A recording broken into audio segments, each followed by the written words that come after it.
총선 참패에도 아무런 교훈을 찾지 못하고 윤석열 대통령은 오만하게도 국민이 주신 마지막 기회마저 걷어찼습니다. 윤석열 정부 들어 10번째 거부권, 87년 민주화 이후 가장 많은 횟수입니다. 어느 대통령도 자신이나 가족과 관련된 특검, 검찰 수사를 거부하지 않았습니다. 윤석열 대통령은 자신의 권력을 지키기 위해 거부권을 남발한 최악의 대통령으로 기록될 것입니다. 더불어민주당은 21대 국회의 마지막 소임을 다하겠습니다. 해병대원 특검법 재의결을 위한 모든 수단과 방법을 총동원하겠습니다. 윤석열 대통령이 그토록 감추고자 하는 해병대원 사망의 진실과 외압의 실체를 반드시 밝혀내겠습니다. 국민의힘 국회의원들에게도 요구합니다. 권력의 눈치가 아니라 양심의 소리에 귀 기울이고 해병대원 특검법 재의결에 찬성 표결로 동참하십시오. 국민을 배신하면 정권과 함께 몰락하게 될 뿐입니다. 윤석열 대통령의 후보 시절 말씀 하나 덧붙이겠습니다. 불의를 보고도 막지 못하면 그 결과는 혹독하고 불의를 보고 침묵하는 것은 불의보다 더 나쁜 것입니다. 반드시 심판해야 합니다. 검찰의 조작 수사, 조작 기소 정황이 드러나고 있습니다. 쌍방울 김성태 회장이 북한에 건넸다는 800만 달러를 두고 검찰은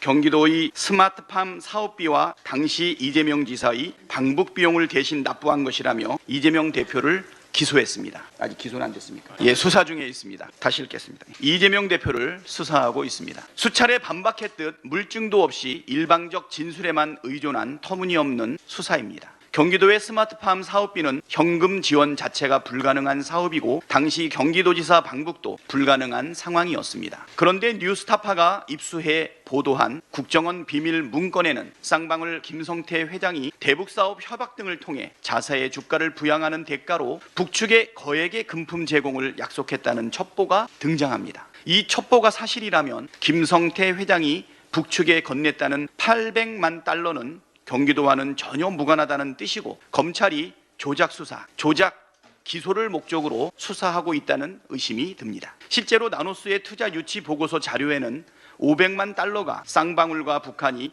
2019년 1월 18일에 체결한 기본 합의서의 이행 계약금이라고 명시되어 있습니다. 즉, 쌍방울이 2,300억 달러로 추산되는 북한의 광물 채굴권을 보장받는 대가로 북측에 지급하기로 한 1억 달러의 계약금인 것입니다. 과연 검찰이 이러한 사실을 몰랐을까요? 몰랐을 리 없었다고 생각합니다. 대선 이후 검찰은 방북비용 대납을 입증하기 위해 경기도청을 비롯해 온갖 곳을 탈탈 털었습니다. 일례로 작년 2월 경기도청 압수수색에서만 3주간 무려 6만 4천여 개의 문서를 가져갔고 공무원들도 줄 소환해 조사했습니다. 제가 신문기사를 통해서 확인했던 압수수색의 내용만 376건이었습니다. 그 위에 얼마나 많은 압수수색이 더 있었는지 셀 수가 없을 정도입니다. 그렇게 털었는데도 불구하고 물증은 전혀 나오지 않았지만 검찰은 김성태 등 관련자들의 석연치 않은 진술만을 근거로 이재명 대표를 기소를 목적으로 수사하고 있고 진술을 해준 관련자들은 봐주기 기소를 하고 있는 상황입니다. 최근에는 피의자 진술 조작을 위한 회유 협박 의혹까지도 불거졌습니다. 검찰의 조작 수사, 조작 기소는 결코 있어서는 안 될 중대 범죄입니다. 22대 국회에서 반드시 뿌리 뽑겠습니다. 검찰 개혁과 동시에 검사들의 범죄 행위도 예외 없이 따박따박 엄단하겠습니다.